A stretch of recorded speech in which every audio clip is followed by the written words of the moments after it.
que mon père, Zichrono Livracha, parfois assistait, eh bien, il m'arrivait d'entendre de sa part, à la fin du cours, l'idée suivante.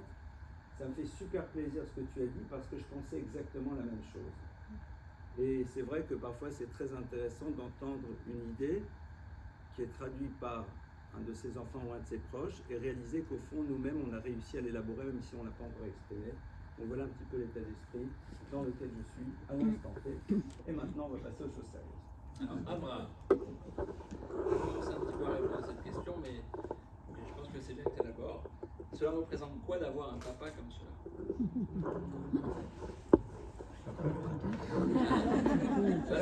Là pour le coup c'est cette direction.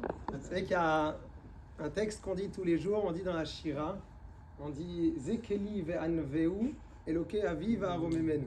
Tous les jours dans la Shira, quand on va lire ce chant que le peuple d'Israël va exprimer lorsqu'il sort d'Égypte, il va y avoir ce passage qui dit Zekeli ve'anveu. Alors la traduction littérale, ce sera voici mon Dieu ve'anveu et je l'embellirai, Eloke avi, le Dieu de mes ancêtres, va'aromemenu et je le ferai grandir.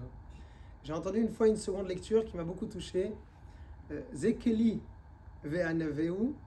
Ça peut aussi se lire Eli, mon Dieu à moi, celui que je me suis entre guillemets approprié, c'est-à-dire la relation que j'ai réussi à créer avec le divin, qui est une relation personnelle que j'ai créée. Alors dans un cas pareil, ve'anveu, ça viendrait de ani veu, une proximité entre lui et moi. Par contre, c'est la proximité que j'ai, c'est uniquement Eloke Avi, le Dieu de mon père, va'aromemenu, alors il est très éloigné, alors ça sera quelque chose de très haut pour moi.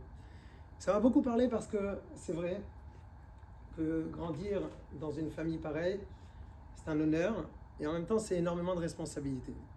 Responsabilité déjà parce que je voudrais vous ramener un texte qui est ramené dans les prophètes à propos de Shmuel. Et lorsqu'on parle de Shmuel, le prophète, un des plus grands prophètes que le peuple d'Israël ait pu avoir, il est marqué juste après dans le texte que ses enfants ne sont pas du tout allés dans son chemin. Et quand vous regardez la traduction, ou en tout cas l'expression que le texte utilise, ça a l'air de devenir un petit peu des bandits, des grands chemins, des petits voyous. Et quand vous regardez dans les commentateurs, on ne dit pas du tout, c'était des justes, c'était des maîtres, c'était des juges, c'était des exemples. Alors pourquoi est-ce que le texte utilise a priori des termes qui nous feraient comprendre autre chose, qui se sont vraiment très très éloignés, qui ont abandonné le chemin des pères? Il y a un célèbre commentateur, si je me souviens bien, c'est un texte du Maharsha, mais je ne suis pas certain, qui dit qu'il y a une responsabilité, parce que lorsque ton père c'était Shmuel, alors ce qu'on attend de toi c'est beaucoup plus. Et évidemment qu'il y a une forme de responsabilité que lorsque j'ai pu grandir dans une famille clairement, en tout cas pour les générations précédentes aussi prestigieuse, il y a une responsabilité, celle de devoir avoir un petit peu cette double position. D'un côté une facilité, mais une facilité extrêmement dangereuse.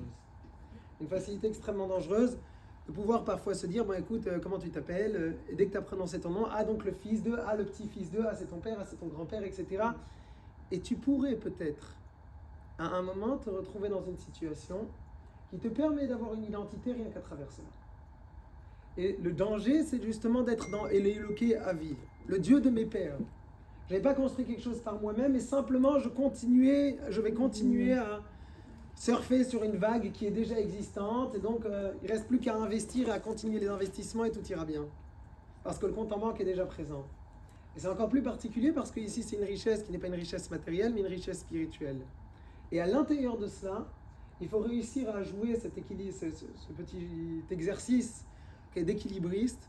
D'un côté, d'avoir la capacité d'être extrêmement fier et de puiser au maximum, et parallèlement à cela, pouvoir réussir à construire sa propre identité. Je parle pour moi-même, je verrai après par rapport à mon père, je laisserai répondre par rapport à lui. Mais ça, c'était un vrai challenge. D'un côté, pouvoir réellement se dire, il y a un bagage, et ce bagage, il faut le prendre et l'exploiter. Et je pense que ce n'est pas uniquement valable par rapport à moi-même, mais dans toutes les familles. Dans toutes les familles, on a une réelle fierté quelque part, et on a besoin chaque fois de pouvoir faire ce jeu, de permettre à l'enfant de partir et de construire lui-même, tout en ayant la capacité de pouvoir s'appuyer suffisamment sur ce qui a été construit au préalable. Et pour moi, réussir à devenir un petit peu ce Eloke Avi, alors ça s'est entre autres traduit, et je vous fais une petite confidence par ce qui a en partie poussé notre choix à nous établir en Israël, dans un endroit dans lequel, quelque part, c'était moins connu. C'était pas en France ou dans tous les cas de figure, là où tu allais, en Israël c'est pas connu, mais c'était plus facile et quelque part, et tu as tes propres preuves à fournir. Et donc ton propre travail, et donc surtout ta propre construction. Et cette construction, c'est celle qui est la plus fondamentale à mon sens.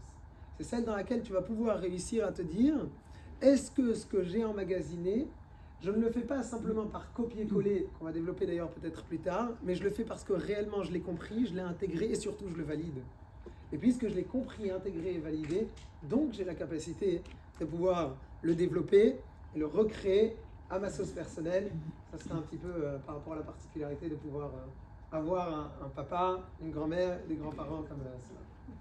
Là, c'était un peu le fils de son papa, le père de son fils. Qu'est-ce que ça apporte, qu'est-ce que ça enlève? Alors, d'abord, c'est très agréable. C'est très agréable d'entendre un jour « Ah, vous êtes le père d'eux ». C'est très agréable.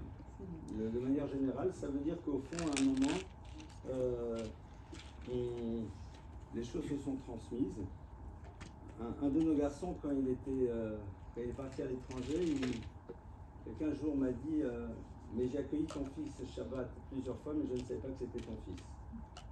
Pourquoi? Parce que quand il se présentait, il donnait juste son prénom. Il ne donnait pas son nom de famille. J'ai trouvé ça génial. En deux mots, je n'ai pas envie de.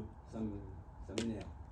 Et quelque part, je pense que c'est une bonne chose. Parce qu'on est tous, et là, Abraham l'a exprimé par rapport à nous, mais je pense que c'est valable dans toutes les familles. On le voit d'ailleurs avec Abraham, avec Yitzhak et Rivka, puisqu'on dit qu'on écoute la prière de Yitzhak plus de celle de Rivka, parce que Yitzhak a réussi à être Yitzhak tout en étant le fils d'Abraham. Et c'est ça sa grandeur.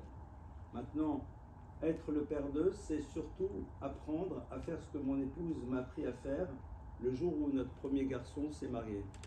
Le jour où notre premier garçon s'est marié, Esther est venue, elle m'a dit j'ai un cadeau à te faire. Bon, moi j'adore, hein. Je dis, c'est super un cadeau. Tu sais ce qu'elle m'a offert? Un rouleau de scotch. Et elle m'a dit maintenant qu'on devient beaux-parents, on se tait. D'accord? On n'interviendra éventuellement que si tu vois, par exemple, notre belle-fille donne le biberon par l'oreille. Alors éventuellement, on pourra lui dire, certains considèrent que par la bouche c'est mieux. Tu vois, ce genre de choses peut-être, mais sinon. D'accord? Et c'est exactement la même chose. Être capable je pense que c'est valable. Là, il se trouve qu'on parle de nous, mais en vérité, j'aimerais qu'on dépersonnalise les choses, parce que sinon, c'est pas rigolo. Je pense que c'est valable dans tous les systèmes et dans toutes les familles. Savoir regarder ses enfants et se taire et laisser faire, même si parfois on boue et on aimerait leur dire de faire autrement, parce que notre expérience nous laisserait penser qu'il faudrait qu'ils fassent autrement, c'est quelque chose qu'il faut apprendre à faire. Et d'autant plus si on a un enfant ou des enfants qui vont a priori dans la même direction, ne serait-ce qu'au niveau entre guillemets professionnel, même si ce qu'on fait c'est pas une profession.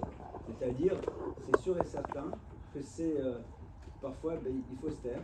Et je trouve que c'est une école exceptionnelle et qui apporte beaucoup. Et c'est vraiment à tous les parents du monde, je vous le conseille. À partir de quel âge? À partir de quel âge il faut apprendre à se taire?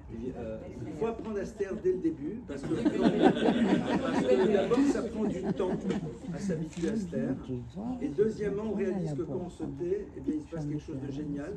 C'est que comme on ne parle pas, on réfléchit. Et quand on réfléchit, on réalise qu'on a bien fait de se taire la plupart du temps, de manière générale. Sachez que j'instrumentalise, j'ai beaucoup instrumentalisé Abraham, entre autres. Quand dans certaines situations, j'avais qu'une envie, c'est d'exploser. Dans certaines situations, je n'arrivais pas à gérer émotionnellement, d'accord? Je l'appelais et je lui disais, tu te rends compte? C'est attends. Et alors, c'est génial parce que comme il connaît un petit peu ce qu'on fait, pour qu'il accueille, il permet de libérer un petit peu les émotions. Et après, un enfant peut nous permettre de voir les choses de manière différente. Donc je crois que c'est vraiment quelque chose d'intéressant à faire avec les enfants, surtout quand ils grandissent. D'abord, savoir se taire. Deuxièmement, ne pas dire alors qu'on brûlerait d'envie de dire. Avoir l'élégance, je ne sais pas si j'ai toujours eu, mais avoir l'élégance aussi, quand on s'est rendu compte, quand ils se sont rendus compte qu'ils auraient mieux fait de nous demander, de ne pas leur dire « je t'avais dit ». Et ça, on s'est entraîné dans le couple. Parce que dans le couple, on n'a fait que ça. Officiellement, quand l'autre a fait quelque chose et qu'on pensait qu'il fallait faire autrement et que ça a pris une autre direction, l'élégance, c'est on est ensemble et on continue à aller ensemble. Dire à l'autre, je t'avais bien dit, il fallait m'écouter, c'est d'un ridicule achevé. Et ça, c'est très intéressant. D'accord? Alors, on va sortir de la personnalisation, on va rentrer dans les On va commencer par le couple. Ça tombe bien, pas beaucoup d'hommes. Quels sont les points importants pour les formations de couple aujourd'hui et qu'est-ce qu'ils se disaient à l'époque? Est-ce que ça a changé? Alors par rapport à ce qui se disait à l'époque, je vais laisser, mais en tout cas par rapport à aujourd'hui,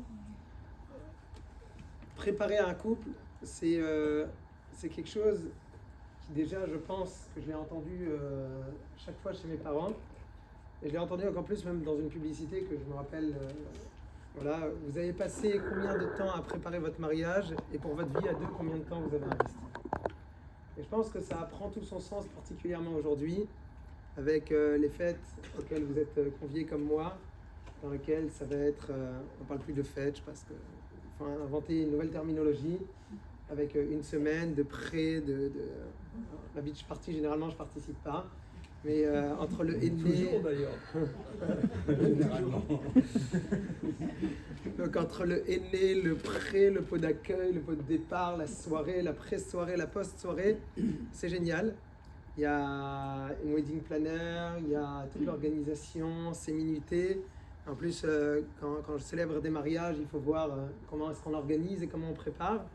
Et se demander au final combien de temps est-ce qu'on a investi par rapport à ce qui va se passer le lendemain. Et ça arrive très souvent. Ça arrive très souvent que malheureusement, le point de contact entre les deux conjoints, peut-être parfois s'exprime beaucoup plus dans la préparation avec tout ce qu'il y a à faire.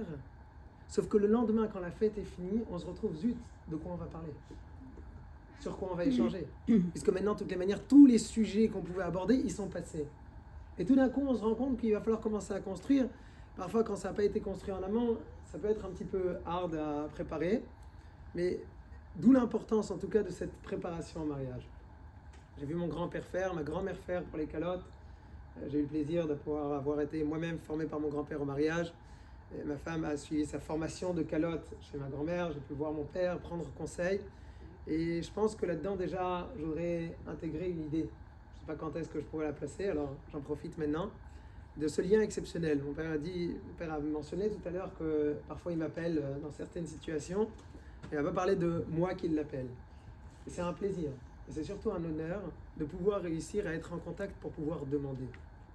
D'un côté, effectivement, quand les parents décident de se taire pour laisser faire, et je pense que l'intelligence de l'enfant, c'est aussi d'avoir la capacité de prendre conscience ô combien il peut réussir à puiser.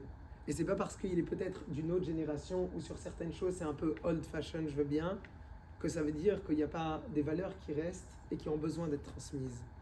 Mettre de côté un petit peu ses parents en train de penser trop rapidement qu'ils font partie de la vieille école, c'est souvent, malheureusement, une source d'orgueil dans laquelle je me dis je vais me débrouiller tout seul et je ferai ce que je peux. Et comme je dis chaque fois à mes enfants et aussi dans le cadre de cours, il y aura largement suffisamment de situations dans la vie dans lesquelles tu pourras prendre des claques, essaye de faire au maximum l'économie des claques que tu peux prendre en prenant exemple sur tout ce que les autres sont en train de te dire. Il y aura suffisamment de situations dans lesquelles il n'y a que nous qui allons l'expérimenter et on va se planter. Et on va prendre nos petites leçons de vie. Alors faisons l'économie, prenons le luxe justement de pouvoir prendre conseil. Prendre conseil, c'est la capacité de pouvoir, et ça c'est quelque chose que j'ai reçu à la maison et avec lequel j'ai été biberonné jusqu'à aujourd'hui, parle quand tu sais et tais-toi quand tu sais pas. Et surtout quand on parle de couple, mon père me disait, chaque fois quand tu sais quoi dire, dis. Par contre quand tu sais pas quoi dire, tu recevras beaucoup plus de mérite en te taisant et en faisant passer vers d'autres. Et ça c'est quelque chose qui arrive dans le quotidien jusqu'à il y a quelques semaines avec un exemple que j'ai en tête, dans lequel j'avais une situation de couple qui m'a été présentée parce que c'est des gens que je connais, que j'accompagne, etc. Et à un moment dire, je leur ai répondu au téléphone, j'ai pris conseil auprès de mon père, parce que j'échange toujours avec lui sur ces cas-là. Et je pense que c'est mieux que vous lui parliez directement. Il n'y a aucune honte, c'est une fierté. La capacité de pouvoir dire j'ai encore à apprendre, j'ai encore à recevoir, ça fait partie des plus grandes fiertés qu'on puisse avoir, et te dire c'est pas parce que je peux encore apprendre que pour autant je suis un idiot. Je sais quoi dire dans certaines situations, mais je veux surtout réussir à savoir ce que ceux qui ont plus d'expérience, une vision plus large, et bien évidemment à part ça c'est un délice à chaque fois de voir cette vision, cette expérience qui permet de toucher le point directement et qu'au final c'est exactement ça, et qui est extrêmement enrichissant en tant que tel. En tout cas, au niveau des formations de couple, les points sur lesquels j'essaye d'insister énormément aujourd'hui, c'est surtout sur le don et la communication. Et j'aime à dire qu'un couple va avoir en tout cas comme base solide 2 éléments. Premièrement le chesed et deuxièmement le émet. Et le respect. Alors, je vais le développer. Le chesed, c'est le moment dans quel état d'esprit tu rentres dans ce couple. Est-ce que tu rentres dans un couple pour prendre? Et prendre, ça veut dire c'est être accompagné, c'est pouvoir simplement avoir quelqu'un à ses côtés. C'est très utile d'être en couple. En dehors de partager les coûts et de faire en sorte qu'on n'ait pas à payer un loyer tout seul, c'est pas mal, ça fait que le soir quand on sort, on n'est pas tout seul, c'est très utile. Mais ça s'appelle pas prendre, ça s'appelle pas donner, ça s'appelle prendre. Et à ce moment-là, on peut très rapidement se retrouver dans un couple compte en banque comme on le voit aujourd'hui. En tout cas, c'est l'expérience que j'ai. C'est de voir, moi j'ai fait ci, donc toi tu dois faire ça. Alors je vais donner un exemple un peu bas de gamme, mais malheureusement cet exemple bas de gamme, il est très réel. Et je dis malheureusement, pas parce que celui qui se retrouve là-dedans a besoin de se remettre en question ou autre. Malheureusement, peut-être parce que ça fait partie des fondamentaux de ce qu'on a besoin de développer dans un couple. J'ai fait la vaisselle, donc c'est toi qui fais la cuisine. J'ai fait les courses, c'est toi qui vas faire ça. J'ai essayé. Non. Mais le problème, c'est que c'est un compte en banque. Dans un compte en banque, le but du jeu, c'est d'avoir des crédits et des débits, et on essaye à la fin du mois d'être plus en crédit qu'en débit. C'est généralement ça le concept. Sauf que le jour où à un moment il y a trop de débits, on change. Il faut changer de modèle. Si on a un couple qui est uniquement un couple compte en banque, dans lequel ce que je gagne et ce que je perds, mais le jour où je suis plus perdant que ce que je gagne, je vais changer. Et aujourd'hui, j'essaye d'insister énormément sur ce point-là, de savoir dans quel état d'esprit je rentre dans un couple. Pourquoi tu te maries? À quoi ça sert de se marier? C'est pour avoir des enfants, tu pourrais te débrouiller. Tu n'as pas besoin d'obligatoirement te marier pour avoir des enfants. C'est quoi le but d'une union? De faire en sorte qu'on soit là. Ça va t'obliger à donner dans toutes les circonstances, à devenir le donneur par excellence. Et quand je parle du émet, c'est cette droiture, de pouvoir reconnaître, de pouvoir accepter, de pouvoir dire la vérité. Et surtout exprimer « je me suis trompé, j'ai fait une erreur, je ne sais pas, c'était pas bien ». Et à partir de l'instant où je ne cherche pas à avoir raison dans toutes les situations et je cherche à donner, à mon sens, j'insiste beaucoup avec cela sur les khatanim quand je les forme, je pense qu'on a déjà des vraies bases qui sont présentes. Après, la majorité des problèmes de couple, généralement, ce sera dans les problèmes de communication, très souvent. Et ces problèmes de communication, au moins, on peut encore les sauver. On va leur apprendre à parler ensemble. Est-ce que ce sera plus compliqué, moins compliqué? Mais au moins, j'ai 2 personnes qui veulent se donner. Et je pense à certains cas que j'ai en tête, dans lesquels j'ai réellement 2 personnes des 2 côtés qui veulent chacun donner à l'autre. Il se trouve qu'ils ne savent pas comment se donner à l'autre. Ça se sauve et ça, on s'en s'occupe, c'est pas très compliqué. Par contre, malheureusement, quand à l'intérieur d'un couple, on entend qu'il y en a un qui n'a pas envie de donner, et que ce qu'il est intéressé, c'est de savoir ce qu'il va pouvoir recevoir de l'autre, prendre de l'autre, et il considère son conjoint comme un business qu'il a signé avec l'autre. Ah, tu comprends, mais regarde ce que je lui ai donné. Mais tu n'es pas en train d'investir dans une start-up. C'est ton épouse. Le fait que tu as alloué, il y en a un qui m'a dit, mais j'ai alloué cette somme. Je lui dis, mais allouer cette somme, tu le diras quand tu seras au bureau avec tes investisseurs. Tu ne le diras pas dans ton couple. Je pense qu'avec ces 2 éléments, en tout cas aujourd'hui, j'insiste beaucoup sur ces points-là parce qu'on est dans un monde qui devient réellement un monde de consommateurs, de personnes qui essayent de savoir qu'est-ce que je peux prendre dans toutes les situations. Et je pense que c'est réel, bien dans un cadre beaucoup plus large que le couple. Et ce émet qui rejoint un petit peu ce que mon père disait, la possibilité de pouvoir dire les choses, accepter son erreur et surtout reconnaître, qui permet après de construire quelque chose sur de meilleures bases. Alors, très sincèrement, aujourd'hui, comment est-ce que notre formation a lieu? Comment est-ce qu'on formait à l'époque? Comment on forme aujourd'hui? Aujourd'hui, il y a 2 points. Tout d'abord, une notion dont on n'avait pas besoin de parler à l'époque, qui était la notion d'effort. La notion d'effort était très très présente, parce que tout simplement, sans effort, on accédait à relativement peu de choses. Aujourd'hui, on est dans un monde dans lequel le concept de l'effort est de moins en moins présent. Donc c'est là où, en effet, à mon sens, je vois déjà une différence notable. Aujourd'hui, l'idée qu'il va falloir se battre, se dépasser, prendre sur soi, est quelque chose de surprenant parce qu'on en a de moins en moins l'habitude. On est dans ce qu'on appelle la génération des boutons, d'accord?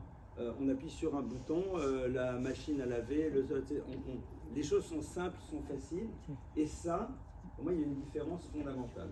D'accord? Ça, c'est déjà un premier point sur, sur la formation qui avait lieu à l'époque, qui était une formation beaucoup plus classique, parce que l'idée qu'on avait moins de fantasmes sur ce qu'allait être le couple, On ne rêvait pas, parce qu'on avait vu sans doute beaucoup moins de films, même pour ceux qui regardaient l'ORTF. Mais bon, c'était l'ORTF, quoi. Ça veut dire c'est un moment, d'accord. Donc, tu voyais Dactari, enfin voilà, et c'est vrai. Alors que, et donc, c'était moins nécessaire de faire sortir des gens. En plus, les modèles comparatifs existaient moins. Je ne sais pas s'il y avait autant la queue devant chez Vuitton aujourd'hui qu'aujourd'hui.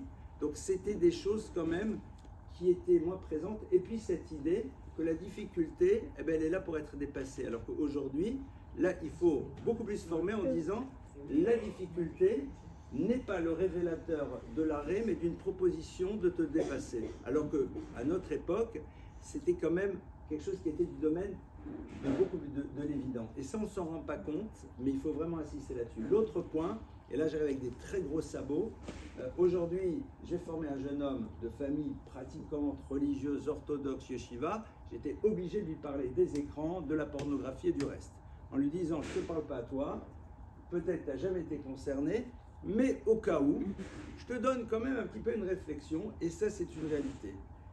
Il y a 30 ans, 40 ans, Baruch Hashem, on n'était pas exposé de la même manière qu'aujourd'hui. Et on avait beaucoup de chance. Je plains les générations d'aujourd'hui. Je les plains les gamins. Parce que moi aujourd'hui à leur place, je ne sais pas ce que je deviens. D'accord? C'est super compliqué. Donc, il y a aussi là-dessus une réelle transformation. C'est-à-dire qu'aujourd'hui, malheureusement, beaucoup de jeunes ont été nourris, ou en tout cas ont vu toutes sortes d'images. Et donc, il faut à un moment mettre en mots et en parler. Troisième différence, et c'est là où je m'arrêterai là-dessus, c'est de savoir, et ça je rejoins absolument ce qu'Abraham dit, mais avec aujourd'hui peut-être, je pense, un vrai changement. C'est que les gens parlent. Alors ils ne parlent pas toujours aux bonnes personnes, mais ils parlent. Alors qu'il y a 20 ans, 30 ans, parler d'une difficulté de couple, on était beaucoup plus gênés. Aujourd'hui, on parle et c'est un plus. Le problème, c'est à qui on parle. Alors souvent, j'ai personne qui me dit, j'ai parlé à quelqu'un, j'ai parlé à ma copine, j'ai parlé à mon rave, j'ai parlé à celui que tu veux. Généralement, ma réponse, elle est comme ça. Je leur dis, mais t'es parti voir quelqu'un dont c'est le métier? Il dit, non, mais c'est quelqu'un, c'est une copine, c'est quelqu'un, on m'a recommandé. Je dis, ok.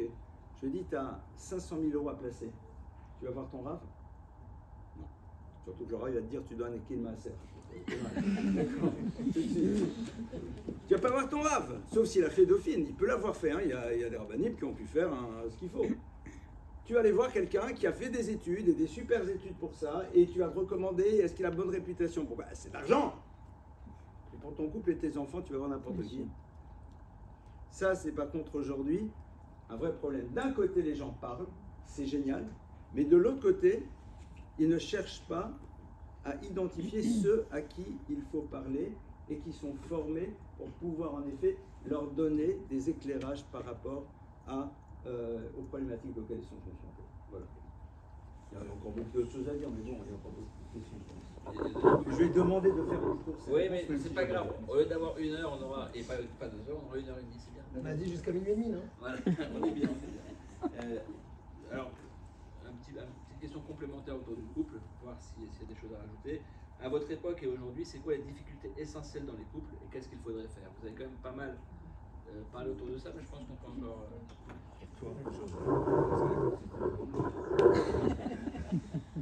Et pour nous aujourd'hui, quand on parle de difficultés dans le couple, je pense qu'on a un petit peu parlé, peut-être que dans la première réponse, on a même déjà assez avancé sur le sujet.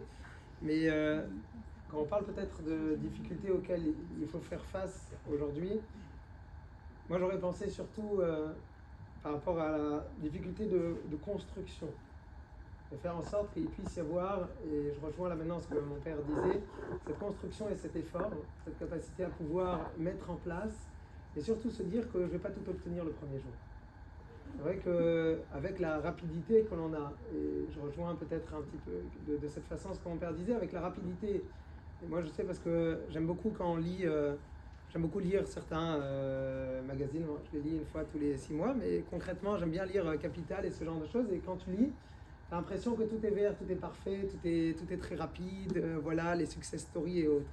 Et à un moment, tu te dis, il y a la réalité. La réalité, c'est que c'est sympathique de montrer cela, mais c'est 1%, ou c'est souvent 0,01%. Peut-être qu'aujourd'hui, à force d'avoir ces images et de mettre en avant le couple parfait, la facilité et autres, alors peut-être qu'on se dit trop souvent que tout va marcher le premier jour et puisqu'on va se mettre ensemble et qu'on s'aime sous la roupa, c'est évident que tout va fonctionner. Et se dire que c'est pas grave si à un moment on se dit que tu te rends compte qu'il y a autre chose et que tu découvres quelqu'un d'autre le lendemain. Et ça, je récupère quelque chose que mon père m'a dit l'autre jour. Il m'a dit que la base de tout le couple, c'est ce que le texte nous dit, Veine baboker, veine iléa. Au moment où on avait, quand Yaakov s'est marié, il était censé se marier avec Rachel et au final, en fait, il se marie avec Léa. Il se réveille le lendemain, il se trouve que c'était pas la bonne. Mon père m'a dit l'autre jour au nom du Rav Rosenblut, si je ne me trompe pas, qui disait, ou non, Rav Jacob Salt, que ça c'est toute la base du couple. C'est-à-dire qu'au final, tu croyais que... Et je pense à un ami qui connaissait sa copine depuis l'âge de 12 ans, 10 ans, je ne sais pas quoi, ils étaient ensemble et depuis 14 ans, ils étaient certains qu'ils allaient vivre ensemble. Donc bon, ils sont mariés à 23, 24 ans, donc après une petite dizaine d'années ensemble, vacances ensemble, tout ensemble. Et il est venu me voir un an après le mariage, il m'a dit waouh, en fait je la connaissais pas. Et Baruch Hashem, ça se construit. Et aujourd'hui, cette notion, à mon avis, d'effort et de travail pour pouvoir mettre les choses en place et que pas tout se fait automatiquement, peut-être que ça fait partie des points sur lesquels il faudrait insister. Je partage bien sûr par rapport à la problématique actuelle. Moi, j'ai l'impression que les problématiques de couple qu'on a connues il y a quelques années étaient beaucoup liées au fait que la notion d'épanouissement, de construction personnelle n'était pas trop présente. C'est-à-dire la notion du sens du devoir, du sacrifice était très présente. C'est un peu normal. Le monde ashkénaze en post-Shoah, le monde séfarade, le déracinement.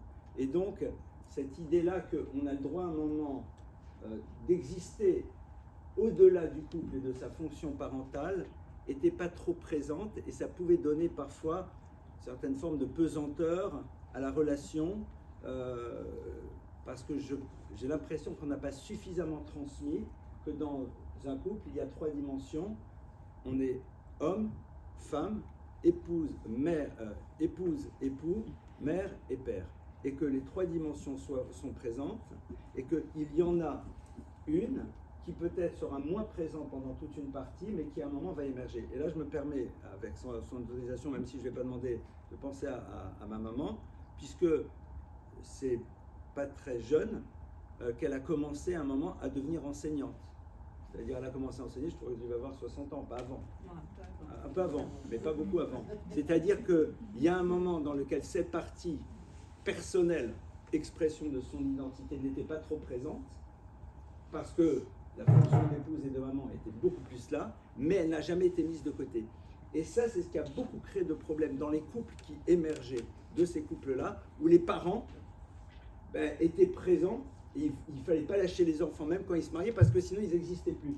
Alors qu'au contraire, l'enfant il se marie, mais c'est génial, Mazal Tov, on est libre. On va pouvoir maintenant, pas juste aller se promener sur la Côte d'Azur, on l'a fait tout le temps, mais maintenant, développer quelque chose de beaucoup plus personnel. Et ça, c'est vrai que c'est quelque chose qui aujourd'hui existe plus, c'est-à-dire cette notion que tu dois être un moment époux, épouse, mère et père à 80%, et qu'il y a quelque chose qui doit t'appartenir, et pas le coup du jardin secret, hein, ça c'est un truc de débilité profonde, mais quelque chose que tu ne vas pas trop développer maintenant, mais que par la suite tu vas faire émerger, c'est plus présent aujourd'hui, et c'est peut-être plus les problématiques qu'on a pu voir il y a quelques années. Donc là-dessus, il y a eu un changement de paradigme qui est très intéressant et qui est très positif. Vous n'avez pas l'expérience, justement, toute cette expérience qu'on a acquis en tant que parents, en tant que tout cela, ça nous a permis après de nous exprimer. Pas pour tout le monde. Ah ben, le nombre de parents qui lâchent pas les gosses. Est-ce que ces 3 rôles doivent être à égalité ou Non, il y en a un qui doit prédominer? Mais ça dépend des moments de quel moment de votre vie vous êtes. Ouais. À un moment, on est beaucoup époux, épouse et beaucoup père et mère, et puis à un moment, on est beaucoup moins père et mère, encore plus époux, épouse, et la partie homme, femme, elle émerge beaucoup plus. Elle émerge beaucoup plus parce que ça y est, ce sont des équilibres qu'on doit remettre. Je vous raconte un truc tout simple. Quand notre plus jeune fille a quitté la maison pour partir faire ses études, partir à son séminaire, on s'est regardé, mon épouse et moi-même, on s'est dit génial, on redevient jeune couple. Mais avec quelques bonnes années d'expérience. Et comment on organise notre quotidien? On a totalement réorganisé notre quotidien. Je dis à quel moment tu fais tes consultes, donc le soir je rentre pas avant telle heure, mais moi je donne mes conférences, donc on se voit le matin à 10h, enfin voilà, c'est-à-dire on a vu nos emplois du temps, on a fait une grande mayonnaise, on a essayé de voir comment on allait faire émerger le truc. Parce que ça y est, il y a un nouveau modèle. Oui. Alors on passe à l'éducation. Comment vous définissez le terme éducation et avez-vous la même définition? Alors, déjà, je suis passionné par ce que j'entends ce soir. Donc ça valait le coup même si j'intervenais pas. Chinour, quand on parle de Chinour de base, je pense qu'on peut revenir un petit peu aux fondamentaux et de savoir qu'on va parler de... Vous êtes sûrement tous déjà invités à ce qu'on appelle une Chanoukat Bayit. Une Chanoukat Bayit, ça va avoir la même racine de Chinour.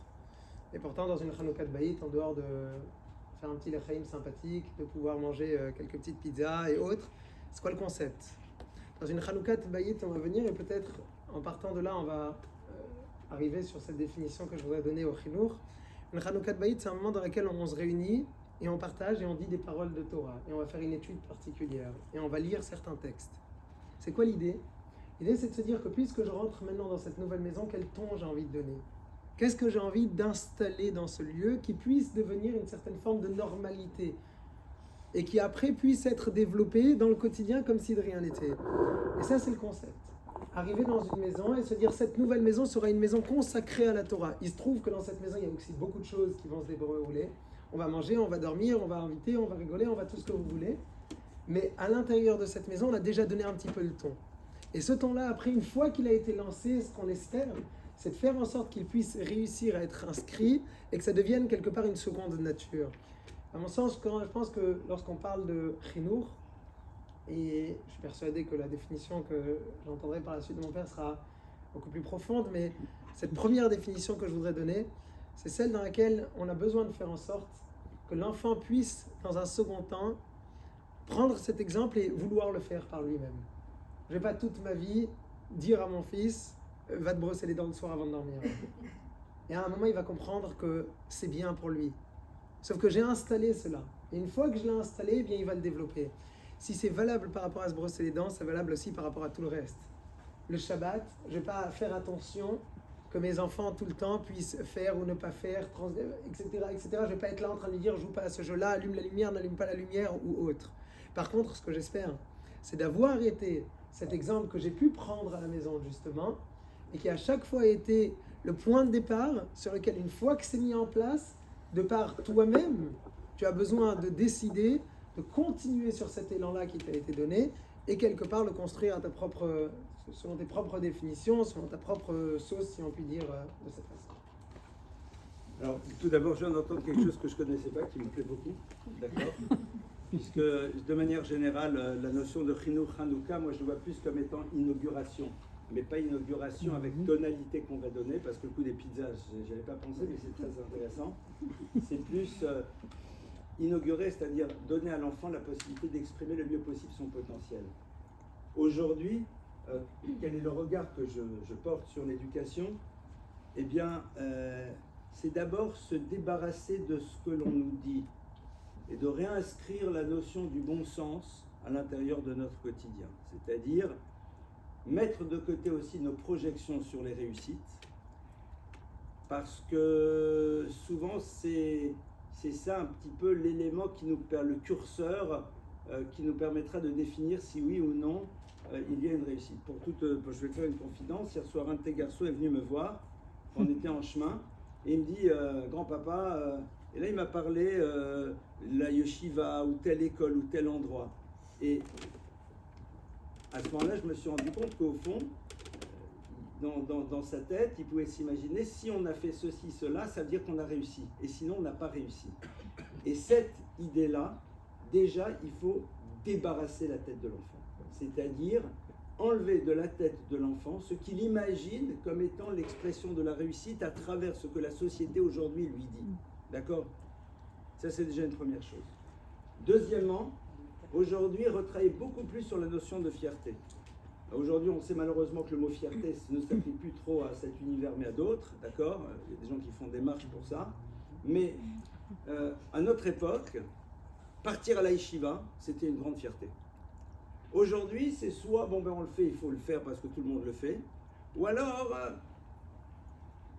c'est pas véritablement l'expression de quelque chose que l'on voit comme étant un but en tant que tel. D'accord? Donc, il y a ce travail à faire. Le chinour, donc, au niveau des parents, c'est réinscrire la notion du bon sens, prendre le temps de réfléchir. Il y en a qui vont me tuer, mais j'assume. Arrêter systématiquement d'appeler des coachs.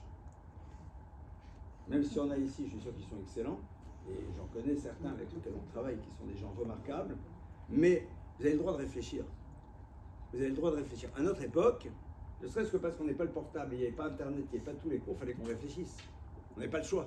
Il n'y avait pas 14 bouquins avec des recettes. Bon, et j'ose espérer que, et c'est valable pour tout le monde, hein, là, on est là en face, mais je pense pas que c'était trop catastrophique. Aujourd'hui, on oublie le bon sens. Donc réinstaller cette notion de bon sens, mais moi je pense quoi? D'accord? Mettre de côté le poids du regard de ce que les autres diront, dans une société dans laquelle la pression sociale est immense, et puis après, là je rejoins complètement ce qu'Avram dit, être capable de faire en telle sorte que nos enfants aient envie de s'approprier, non pas ce que l'on a dit, mais ce qu'on a essayé d'être, et qu'ils voient aussi, et c'est sur ça que je m'arrête, qu'est-ce qui nous fait jubiler? Qu'est-ce qui nous fait jubiler? Mais jubiler. Et ça peut être, bah, au Hachem, on arrive à l'heure pour le minyan. Il voit que tu es content. L'enfant, il est à 5, 6, 7, 8 ans. Il se dit, bon, ben, il faut croire que ce truc-là, c'est un truc super. Parce que bon, au Hachem, on arrive à l'heure pour le minyan. Mais si bah, on est arrivé à l'heure pour le match, mais pour le minyan truc, ça sera on va lui donner les définitions. Et ça va passer essentiellement à travers ce qu'on ressent soi. Qu'est-ce qui nous fait jubiler? C'est quoi les trucs qu'on est super content? On a réussi à s'arrêter sur le bord de la route pour prendre quelqu'un en stop. Bah, au Hachem, on a réussi à prendre. Ah, c'est super, on a réussi à lui donner un coup de main. Et il faut vraiment que ça soit là. Et dans la mesure où c'est là, ben, l'enfant, ces fondamentaux-là, il va les inscrire comme étant du domaine de l'évidence. Et ça, en effet, c'est quelque chose qui est encore plus important aujourd'hui et qui passe d'abord par une réflexion dans la relation qu'on a aux choses. Qu'est-ce qui est vraiment important? Il y a des choses, c'est des kiffs. Oh, on a kiffé. L'enfant, il comprend. On a kiffé, la bourra, le truc, le whisky, le gefilte fish, c'était super marrant, on a bien rigolé. Why not? Et moi, je ne parle pas de kiff. Je parle de jubilation. Tu as entendu un bel enseignement, quel qu'il soit, même si ce n'est pas de la Torah. Wow, c'est super intéressant. Mais vraiment, parce que tu le trouves. Les gosses, ça touche. Et je pense que c'est là où ça se joue beaucoup, aujourd'hui encore plus. Je vais passer une petite question, je vais passer à celle d'après. Vous avez pas mal développé dessus. Et celle-là, elle est intéressante. Vous avez grandi dans une famille où il n'y avait pas que des personnes avec les mêmes valeurs que vos parents. Beaucoup d'invités autour de vous, d'élèves des parents, etc.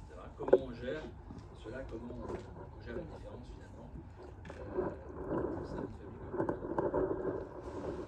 Alors c'est vrai que j'ai grandi dans une maison dans laquelle le repas de vendredi soir n'était pas toujours qu'avec des personnes qui faisaient Shabbat, loin de là.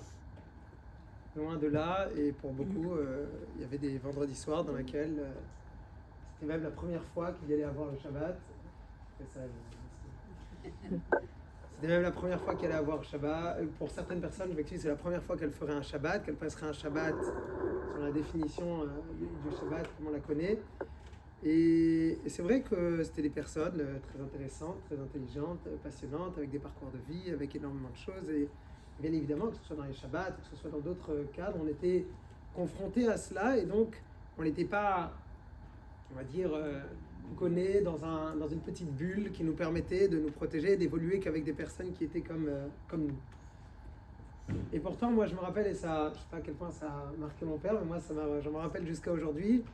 Je me rappelle que quand on montait les escaliers pour rentrer à la maison et qu'il y avait des invités de ce genre qui venaient donc très très souvent, et c'est un message que j'ai dû entendre beaucoup de fois puisqu'il m'a marqué, et je me rappelle que je ne l'ai pas entendu qu'une seule fois.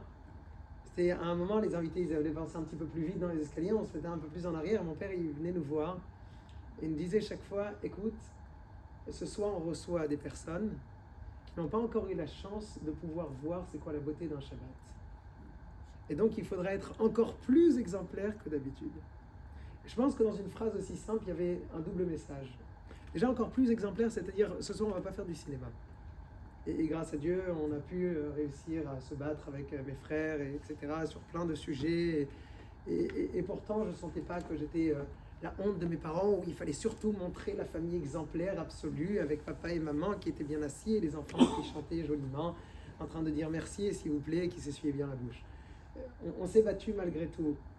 Mais parfois, il y avait encore plus de responsabilité de montrer cela.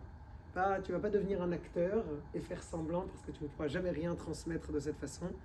Mais prends conscience qu'il y a des gens encore plus qui t'observent ce soir. Et le deuxième message, je pense qu'il y avait dans cette phrase, c'est un message qui au final fait changer toute la façon de voir les choses. Ce soir, on a des personnes qui n'ont pas encore eu la chance de voir la beauté d'un Shabbat. Et je me rappelle que c'était dit de cette façon précisément. La chance de... Et donc, toi, en tant qu'enfant, tu vas automatiquement switcher de rapport et de regard. Parce qu'au lieu d'être dans un rapport dans lequel se dire « Waouh, c'est eux l'exemple, ça m'attire, ça m'intéresse », il y a plein de choses très intéressantes chez eux. Et bien évidemment, ça, tu pourras t'en inspirer, ça vaut le coup. Parce que ça pouvait être des gens surdiplômés ou avec des parcours exceptionnels ou avec des expériences de vie ou avec des choses passionnantes qui peuvent encore plus passionner un enfant. Et c'est pas pour autant que tu prends conscience qu'au niveau de ta Torah et de tes valeurs, rappelle-toi ô combien c'est un mérite que tu as. Et donc quelque part, quand tu prends conscience de ce mérite, tu vas pas chercher à être influencé sur cette partie-là parce que c'est toi l'exemple. C'est toi qui as ce rôle. Et puisque tu as ce rôle, automatiquement, non seulement tu dois être encore plus exemplaire ce soir, mais c'est pas là-dessus que tu vas vouloir être inspiré des autres. Tu pourras être inspiré sur plein d'autres choses, mais pas sur ces points-là. Combien est-ce que nos enfants vont entendre sur ces points-là de la chance qu'ils ont de pouvoir pratiquer, de la chance qu'ils ont de pouvoir étudier, de la chance qu'ils ont de pouvoir grandir dans une maison dans laquelle on sait ce que ça veut dire être un juif, etc., etc., etc. Et plus... Je me permettrai, puisque de finir avec cela, c'était une idée que mon père a développée ce Shabbat entre autres, une idée assez connue, que la façon dont les enfants, et c'est vraiment le point sur lequel aussi il a fini, la façon dont les enfants vont voir ce qui te fait plaisir, et il a pris cet exemple d'arriver à l'heure au minyan, et moi jusqu'à aujourd'hui, je me rappelle dans ces vacances-là, dans lesquelles, pour être un peu honnête, je ne le fais plus, à mon niveau, je ne le fais pas au même niveau. Parce que parfois on avait une maison, et on louait une maison qui était à une demi-heure du minyan. Une demi-heure du minyan pour quelqu'un qui va à Shacharit et Mincha Arvit, ça veut dire que par jour dans tes vacances, tu fais 2 heures de voiture. Et parfois, c'était 2 vraies heures de voiture. De partir, tu pars une demi-heure avant la prière pour arriver à la prière, tu rentres à la maison encore une demi-heure, et le soir, début de soirée, tu repars une demi-heure et tu refais une demi-heure pour revenir. C'est beaucoup. On a été éduqués dans laquelle c'était pas une forme de pesanteur. Ah, c'est lourd, il va falloir aller au minyan. Ah, qu'est-ce que tu veux que je te dise, puisque tu es rabbin, il va falloir que je fasse. Non. Ça fait partie des choses qu'on a ressenti et qui était importante. Et je souligne peut-être le fait que je ne sais pas si moi-même j'aurais pris le faire la demi-heure. Oui, effectivement, je cherche à faire en sorte de participer au maximum au minyan, d'être le plus proche possible. Est-ce que j'aurais été tellement accro à faire la demi-heure et autres? Peut-être pas. Mais la valeur, elle s'est passée. L'idée, elle s'est transmise. De pouvoir voir qu'est-ce qui était réellement important. Et je me rappelle aussi, je voudrais prendre même un exemple de la génération encore d'avant, de voir mon grand-père, la façon dont il s'occupait de la synagogue, la façon dont les choses avaient besoin d'être faites, à la fin la responsabilité qu'il avait, ce sont des choses qui après deviennent une certaine forme de seconde nature parce que tu l'as observé. Et même quand tu évolues dans des milieux dans lesquels effectivement ce n'était pas toujours des orthodoxes comme toi qui ont grandi là-dedans, il n'en reste pas moins que les valeurs fondamentales elles sont présentes. Et les enfants, quand ils le vivent bien, quand ils le vivent d'une manière positive et agréable, la seule chose qu'ils ont envie, et vous pouvez regarder, c'est de le reproduire. Et le reproduire à leur sauce, à leur façon, à leur manière, mais encore plus. J'entends ce qu'il dit, je ne suis pas complètement d'accord avec vous. J'attendais ça ce soir. Mais je partage évidemment le propos. Nous aussi, on a grandi dans une maison dans laquelle il y avait aussi beaucoup de personnes qui débarquaient de partout. Enfant, j'ai parfois eu l'impression qu'on pouvait passer éventuellement en second plan. Et c'est vrai que, parce que j'ai pu le ressentir 1 ou 2 fois, c'est quelque chose sur lequel il faut être très vigilant. Parce que lorsqu'on a la chance d'avoir une maison qui est ouverte à tout le monde, on peut avoir une tendance naturelle à vouloir plus s'occuper de Des ceux autres. qui arrivent que des enfants qui sont là. Je l'ai ressenti, je le sais, une fois. Je sais très bien pourquoi. Une fois, j'ai eu l'impression que je passais derrière. Et pour vous dire, ça vous marque. Donc si je l'ai ressenti une fois, c'est qu'un enfant, dans sa sensibilité, à un moment, il peut avoir une lecture. Alors après, grandir, c'est revoir la globalité, se dire, une fois les choses existent, elles ne définissent pas la totalité. Quel âge tu avais? J'avais 10 ans. J'avais 10 ans. Je me rappelle, pour montrer, et je suis sûr, certains c'était avec papa, je pense qu'il n'a pas du tout réalisé, parce que c'est pas du tout de jeter, etc., mais l'impression qu'à un moment, ma parole passait après les autres. Et ça, c'est une première chose, je pense, sur laquelle il faut faire attention. Ce qui est intéressant, c'est qu'accueillir tout le monde, c'est pas juste accueillir les invités qu'on a invités, c'est aussi, et ça c'est ce qu'on a appris, et ça je pense que c'est ce que vous faites aussi, c'est de ne pas être figé sur les invitations classiques. C'est-à-dire, tu vas à la choule, tu sais pas avec qui tu vas rentrer. Tu vas peut-être rentrer juste avec tes enfants, ou peut-être qu'il va y avoir des étrangers de passage, et ça, c'est un état d'esprit à construire. C'est fondamental. Pourquoi ? Parce que tout simplement, c'est ça le clan d'Israël. Le clan d'Israël, c'est ça, et c'est vrai que c'est important. Après, avoir des personnes qui sont parfois totalement non pratiquantes, une des manières de fonctionner, c'est de faire en telle sorte que des enfants soient proactifs, c'est-à-dire qu'ils agissent, qu'ils leur montrent les zmirotes, qu'ils les fassent suivre, etc., etc., pour comme, et là je le rejoins, pour cette notion de quel rôle je peux jouer par rapport aux autres. Parce que aujourd'hui on est dans un monde dans lequel on parle beaucoup de peace and love, les uns les autres, etc. Il faut apprendre à le traduire de cette manière. Béhémet, je pense qu'on n'a pas de mérite. Pourquoi ? Parce qu'on l'a vécu quand on était enfant. Et donc, c'est normal. Les gens disent « Waouh, c'est génial !» Moi, j'aime bien faire la vaisselle vendredi soir. J'adore. Pourquoi ? Parce que tu es tranquille, tu as les mains dans l'eau, tu as l'air d'être quelqu'un de super bien, et tu peux réfléchir. Pour moi, c'est un moment de je me pose. Pas du tout, genre, je suis un gentil mari. C'est bien quelque chose que... Un moment de... D'accord ? Après avoir dit très souvent à nos filles, ton mari ne fera peut-être jamais la vaisselle, et c'est pas pour autant qu'il ne sera pas un mari exceptionnel. D'accord ? Et c'est vrai. C'est-à-dire, donc, il y a certaines choses, tu les fais, ou tes enfants vont le faire, parce qu'ils t'ont vu le faire. Quelque part, les gens disent « Ah, c'est génial !» Et c'est ça, je pense, ce qu'on doit essayer de faire, nous, en tant que parents. C'est faire en telle sorte que ce qui est pour nous est difficile devienne du domaine de l'évidence chez nos enfants, parce qu'ils l'ont vu chez nous. Après, évidemment, c'est très intéressant d'avoir des personnes qui ne sont pas pratiquantes qui viennent chez vous parce que ça permet aux enfants d'entendre des réponses à des questions qu'ils n'auraient peut-être pas posées, mais qu'ils ont peut-être. Et ça, c'est passionnant. J'appelle ça, en football, la technique du coup franc indirect.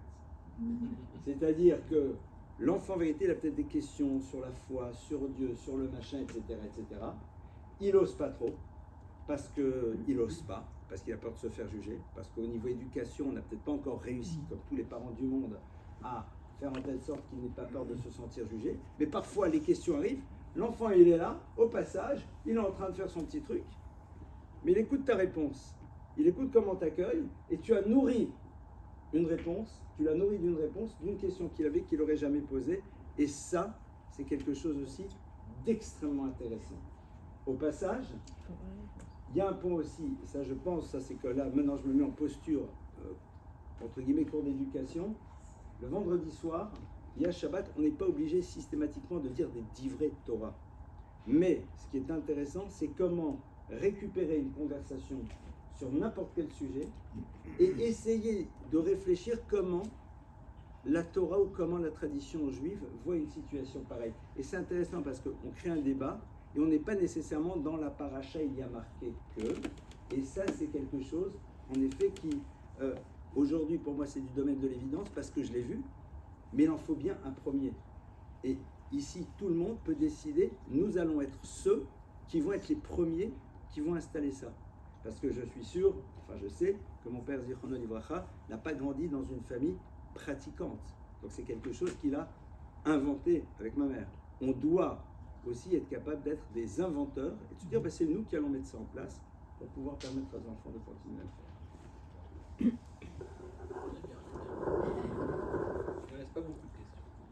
questions à l'écran. Ok.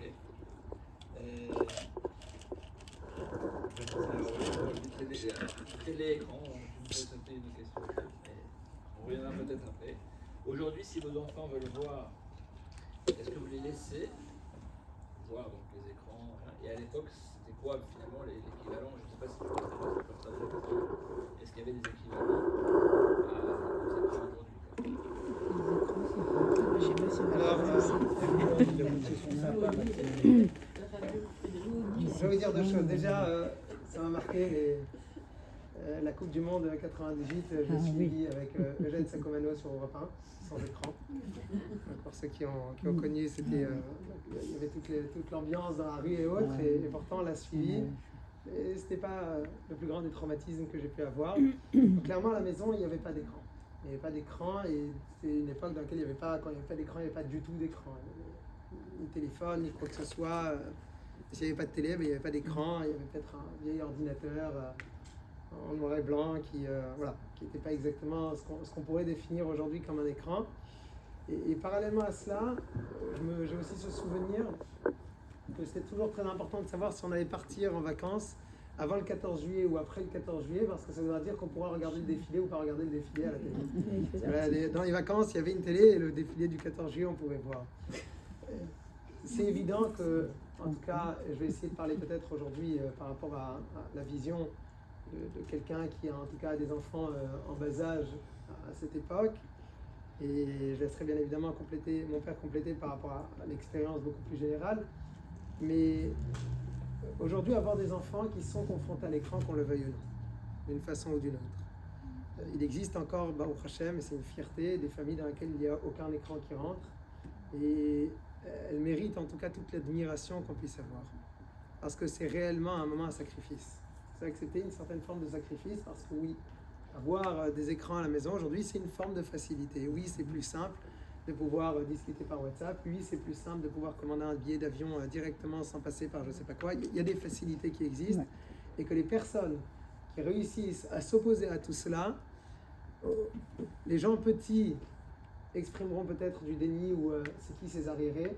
Les gens qui peut-être ont eu un tout petit peu plus d'expérience ou de sagesse ont réellement regardé ça d'une façon admirative. Je me rappelle que mon épouse, dans ses études, entre autres, quand elle a fait à un moment certaines études de psychologie, et c'était à distance, et donc ils se retrouvaient pour certains travaux pratiques avec toutes les personnes qui faisaient ces études à distance. Et donc quand ils se retrouvaient dans certains TP à l'université, alors tout le monde avait voyagé, il y en a un qui venait, qui était expat ici, l'autre il était expat là-bas, et vraiment des quatre coins du monde, alors dans le plein sens du terme, quoi. Chacun venait d'un... Et à un moment, il parlait justement des écrans, et chacun partageait un petit peu son expérience, donc des personnes qui avaient fait un travail en psychologie par rapport au travail, l'éducation, les écrans, les enfants, etc., etc. Et ma femme, quand elle a pris la parole, elle m'a raconté, elle disait que ses enfants grandissent dans une école dans laquelle il n'y a pas d'écran, et il n'y a pas de téléphone. Et tout le monde a poussé un ouah admiratif. Et quand je parle de tout le monde, même les profs et toutes les personnes qui sont donc dans le milieu, dans le domaine, qui savaient de quoi ils parlaient peut-être un petit peu plus que la moyenne, mais ils étaient en train d'être dans un ouah admiratif. Un ouah admiratif pour se dire que, effectivement, j'ai choisi qu'il y a certaines batailles que je ne ferai pas. Et je partagerai avec vous cette idée. Souvent, nous on a grandi en France, j'ai fait le bac, j'ai grandi dans une école dans laquelle on a toujours eu un bon niveau de chol, d'études d'autres. Et mes enfants, en tout cas jusqu'à ce qu'on déménage à Tel Aviv, étaient dans des écoles très religieuses orthodoxes, dans lesquelles ils n'ont pas appris l'anglais, dans lesquelles le niveau de maths n'était pas waouh du tout. Et il y a des gens qui venaient me voir et qui me disaient Abraham, c'est bizarre parce que ça ne correspond pas a priori. Quand on entend, quand on discute, quand on vient Shabbat, quand on échange, etc., il y a un minimum quand même, une certaine base. Et comment est-ce que tu mets tes enfants et tu les éduques dans un cadre pareil? J'ai dit, vous savez quoi? J'aime m'acheter des problèmes que je sais résoudre. Et j'aime pas être face à des problèmes que je sais pas résoudre. Les problèmes que je sais résoudre, c'est des problèmes duquel je sais d'où je pars, je sais où j'arrive. Rattraper un problème d'anglais, des lacunes, en maths ou autre, c'est un problème, je sais combien ça va me prendre de temps et combien ça va me coûter. Ça va me coûter un prof, ça va me coûter tant et tant de leçons, merci, au revoir. Si mon enfant n'est pas complètement débile, il va s'en sortir. Et il s'en sortira tout aussi bien que les autres. Par contre, il y a d'autres problèmes que je ne sais pas gérer et qui sont déjà peut-être beaucoup plus complexes et je préfère peut-être essayer en tout cas d'éviter au maximum ce problème-là, c'est que faire dans une situation dans laquelle mon enfant va être le seul de la classe à ne pas avoir un téléphone, à ne pas avoir accès à tout, à ne pas avoir un écran du matin au soir, et là tu fais comment ? Parce que tu n'as pas envie de le frustrer, tu n'as pas envie de faire en sorte qu'il soit exclu de toute la classe, tu n'as pas envie de faire en sorte qu'il se sente un petit peu l'arriéré, le seul religieux, et là c'est déjà beaucoup plus compliqué. Quand je prends conscience, et moi-même j'ai vécu peut-être dans ces dernières générations un petit peu sans banalité de l'écran, je me rappelle qu'à l'école, celui qui avait ramené le nouveau Sony Ericsson en couleur, c'était la star de l'école, parce qu'on était déjà en première ou terminale, il avait un écran en couleur, donc c'était génial. Aujourd'hui, ça nous fait rire, parce que c'était encore avec les touches 1, 2, 3, et il n'y avait aucun iPhone et quoi que ce soit. Et comme mon père disait, je remercie d'un côté d'avoir été dans cette époque dans laquelle j'ai pu faire la majorité de mon éducation et de cette évolution que j'ai eue sans être confronté à cela, et en même temps savoir ce que c'est. Parce que j'étais aussi dans ces générations dans lesquelles on sait ce que ça veut dire avoir un écran, et en même temps tout le danger qui est présent. Et je pense qu'aujourd'hui, mon enfant, grandir dans un monde dans lequel, avec ça je vais finir, dans lequel il n'aura pas du tout accès à l'écran, c'est peut-être une utopie. Ce sera très complexe. Peut-être qu'il y a encore certains milieux qui arriveront, et je le souhaite, mais ça risque de devenir de plus en plus complexe. La question, c'est chaque fois de se demander, c'est pas parce que un jour mon enfant devra conduire que je vais lui donner la voiture quand il a 12 ans. C'est pas parce qu'un jour il devra avoir un téléphone que pour autant il peut en avoir un à lui, à n'importe quel moment, de n'importe quelle manière, 24 heures sur 24 et sans aucun filtre. Et c'est réussir à se dire de la même façon qu'il y a besoin d'une éducation à tous ces niveaux-là, pourquoi est-ce que là-dessus aussi il n'y aurait pas une éducation ? Alors, il faut réussir à jouer et à jongler entre d'un côté qui ne se sent et qui ne ressent pas cela comme une frustration, de dire bon ben je suis le seul qui n'a pas le droit de toucher à l'écran et donc il doit y avoir quelque chose d'exceptionnel là-bas, puisque tu me bloques tellement. Et en même temps leur montrer et leur transmettre et leur dire, et je me suis souvent entraîné à ça, leur dire mais à votre avis pourquoi est-ce qu'on n'a pas d'écran à la maison ? Pourquoi est-ce que vous ne regardez pas des films comme si de rien n'était ? Pourquoi est-ce que vous n'avez... Pourquoi, à votre avis ? Est-ce qu'on est juste des parents méchants et vous voyez bien que c'est faux ailleurs ? Vous voyez bien qu'on essaye réellement de vous proposer plein de choses très sympathiques. Donc ça ne vient pas d'une méchanceté, ça ne vient pas d'une certaine forme de privilège. Et je voudrais peut-être rajouter un dernier point qui m'est venu. C'est surtout, mon père le mentionnait tout à l'heure, l'exemplarité. L'exemplarité vis-à-vis de l'écran. Parce que tu pourras transmettre ce que tu veux. Mais si à un moment toi-même, du matin au soir, tu es en train de scroller sur toutes les applis, tu ne pourras pas dire à ton fils « je travaille ». Quand tu es en train de scroller du matin au soir, c'est pas comme ça qu'on travaille. Et que... Ça fait du plaisir de voir que ma grand-mère demande, ça veut dire quoi scroller, ça, c'est la fierté des anciennes générations. Et quand tu es en train de perdre ton temps, tu ne pourras pas lui dire non, je suis en fait en train de travailler. Parce que si toi-même tu passes ta vie entière, alors peut-être qu'on va beaucoup travailler avec le téléphone, et c'est mon cas, je travaille beaucoup avec mon téléphone et je l'ai beaucoup en main. Les enfants savent parfaitement. Est-ce que dans le téléphone de papa, il y a plein de choses en dehors du travail, ou dans le téléphone de papa, quand il a son téléphone en main, ça veut dire que réellement il travaille. Ils l'observent, ils le savent, et c'est fonction de cela peut-être qu'ils auront ce rapport à l'écran qui pourra peut-être être défini, et en tout cas être géré de la meilleure façon. Par rapport à l'écran, justement, on m'avait dit que les enfants étaient en dehors de la réalité. Ça, c'est encore un autre problème. Oui, c'est ce que Je pense qu'avec la réponse, C'est beaucoup vaste. Tout d'abord, nous, enfants, alors on a eu pendant presque, je crois, 6 mois une télé à la maison que des gens avaient offert à mes parents. Et puis un beau jour, mon frère, celui de Rave, dans une de nos discussions sympathiques entre frères, alors bon, je ne sais pas ce que je lui ai fait, mais concrètement, sa réaction, c'était de prendre un vase, de me le jeter. Baruch Hashem, j'ai de bons réflexes, donc je me suis baissé, ça a explosé la télé, c'était terminé, Baruch Hashem, c'est terrible. Non, si je vous raconte tout, ça vous rassure. Alors, donc, on a eu, je me rappelle très bien, donc, et ce qui est fou, et c'est ça qui est extraordinaire. Confronter sa version en demande. Quoi ? De confronter sa version Mais alors là, si je dis pas, moi je me rappelle très très bien. Et tu pourras lui rappeler le jour où il a fait du judo avec ma petite sœur, et qu'il est parti, il fait maman, Ruth elle respire plus. Il avait fait une immobilisation au sol, mais un peu trop machin. Je vais faire attention alors qu'on n'est pas d'accord. Mais ce qui est extraordinaire, c'est quoi ? C'est Daktari. Je me rappelle. Belle Fégor. Le mimétisme. J'avais quel âge Ribono Shalom. Johan Cruyff. L'Ajax d'Amsterdam. Thierry Lafronde. J'avais 10 ans. J'ai un peu plus. Et je m'en, comme les enfants, je me rappelle. Et ça, c'est quand même très étrange de réaliser qu'on était enfant. On l'a eu 6 mois. On l'a eu 6 mois et on la regardait pas tous les soirs, évidemment. Et il y avait, je ne sais même pas pourquoi elle était là, d'accord. C'était un cadeau qu'on a. Et je pense que c'était l'époque dans laquelle, vous savez, c'était l'ORTF, on pensait c'est Peace and Love, etc. D'accord. Et je me rappelle. Je me rappelle des images. Ouais. Et donc ça, déjà, pour moi en tout cas, c'est une leçon terrible qu'au fond on dit tous les jours dans le schéma. Uritem otam musrartem, et vous les verrez, vous vous rappellerez. Alors, traduction normale, on voit les tzitzit, on se rappelle des mitzvot, je me permets de faire une seconde lecture. Ce que tu vois, tu t'en rappelles. Et ça, si déjà à l'époque où il y avait une chaîne ou deux, et les scènes, et les trucs, les séries étaient ce qu'elles étaient, alachat kama vekama, ô combien aujourd'hui. C'est pour ça que les problématiques essentielles que l'on a, c'est la multiplicité des images et les traces qu'elles laissent, sans parler de ce que l'on appelle les images sidérantes. C'est un terme un peu plus psy, c'est-à-dire qu'ils sont là et l'enfant n'est pas équipé pour les décrypter.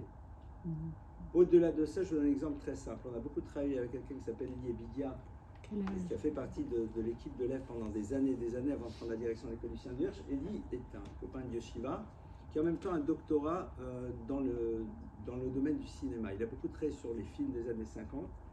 Et on a travaillé en serrant, du coup, à travers des études qui ont été faites, que jusqu'à l'âge de 8-9 ans, un enfant ne séquence les films. C'est-à-dire, tu as un bonhomme qui attrape une madame pour lui voler son sac.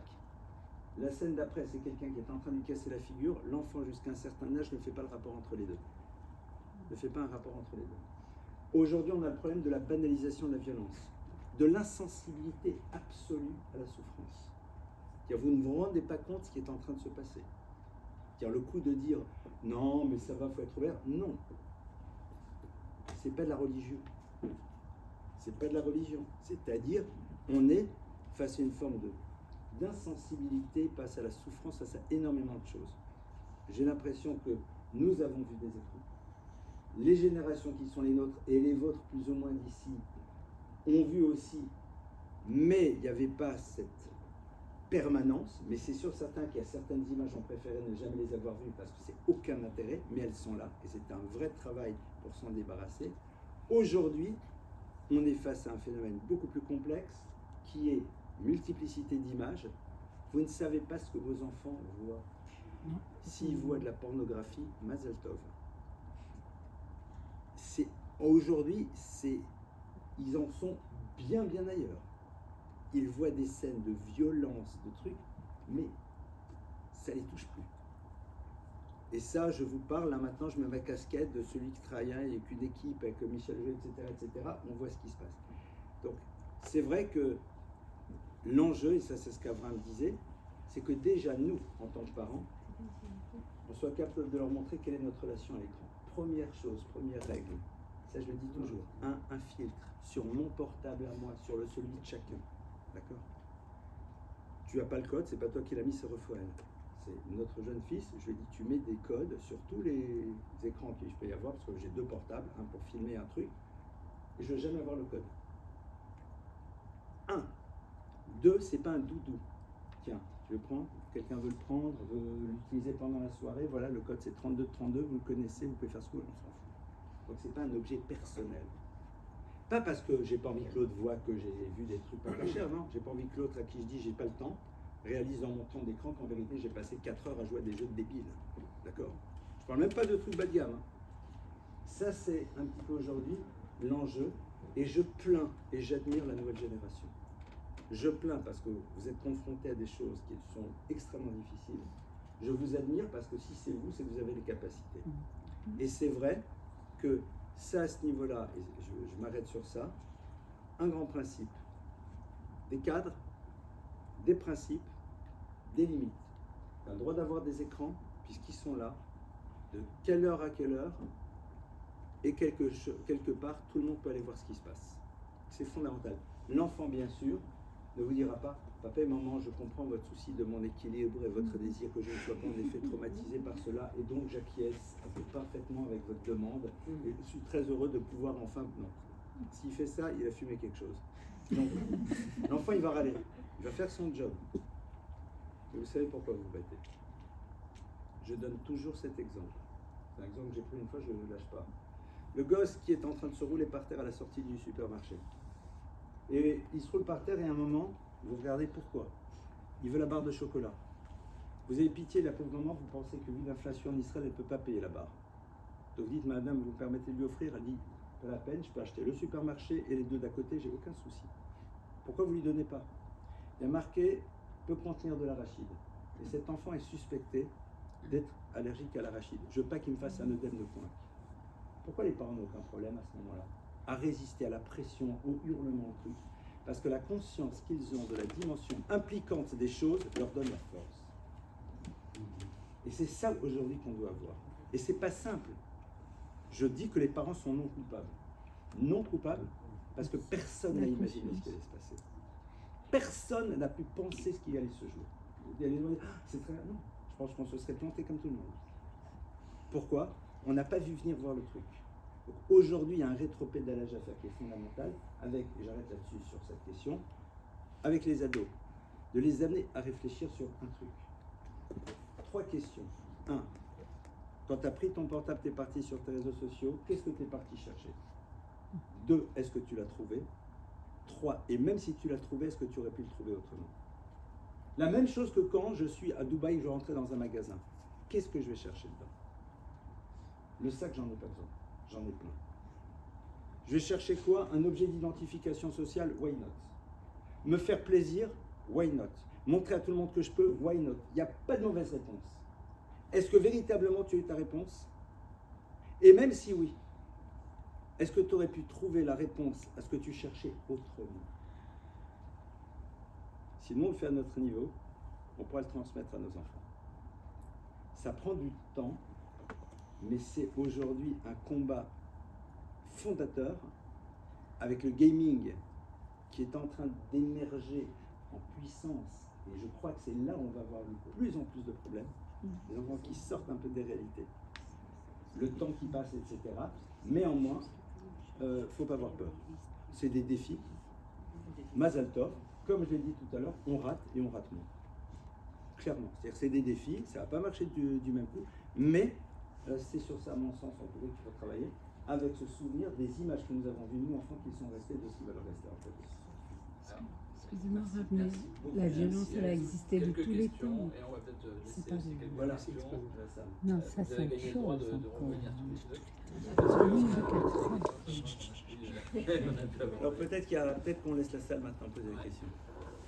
À vous les Bah, studios. vas-y, alors. Jusqu'à quel âge on peut tenir sans leur donner un portable? Avec un filtre, évidemment. Jusqu'à quel âge? Je crois pas qu'il y a... D'abord, ça dépend dans quelle configuration ils sont. Ça dépend quel type de classe.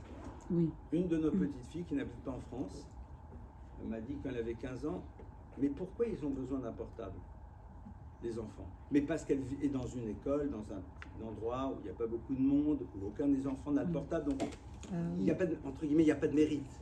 C'est-à-dire, il n'y a pas. Donc il n'y a pas. Donc c'est-à-dire, elle rentre à la maison, elle fait ses devoirs, elle a ses copines, elle a le truc avec elle, etc., etc. Donc quand vous êtes dans un environnement comme ça, il n'y a aucun mérite. Bon, c'est bien, mais c'est-à-dire.